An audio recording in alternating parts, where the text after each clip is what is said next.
এমনকি একবার তো এমন হলো, এক বাচ্চা পুরো বায়না ধরেছে, ইয়া রাসূলুল্লাহ, ইয়া রাসূলুল্লাহ, আমাকেও নিতে হবে, আমি ঘরে বসে থাকতে পারবো না, আপনারা সবাই যাবেন, কি হবে না হবে আপনাদের, আমি এখানে মজায় মজায় থাকতে পারবো না, আমিও যাবই যাবো আপনাদের সাথে।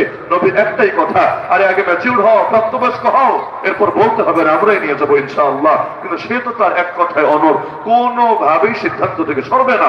অবশেষে আল্লাহ নবীকে যখন কোনোভাবে বানাতে পারছে না, নবীকে বললো, ইয়া রাসূলুল্লাহ, আমাকে নিচ্ছেন না ভালো কথা, আমার এলাকার ওই ছেলেটাকে তো নিলেন, ও দেখতে যদি আমার চাইতে বড়, বয়সে যদিও আমার চাইতে বড়, কিন্তু যুদ্ধে বয়স যতটা দরকার, গায়ের শক্তি তো এর চাইতেও বেশি দরকার। কারণ বয়স দিয়ে যুদ্ধ হয় না, গায়ের জোর দিয়ে যুদ্ধ হয়। তো বয়স আমার চাইতে বড় হতে পারে, শক্তি কিন্তু আমার চাইতে বেশি না।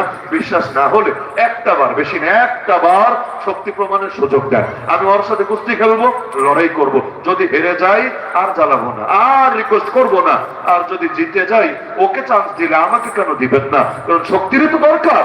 আমি যদি শক্তি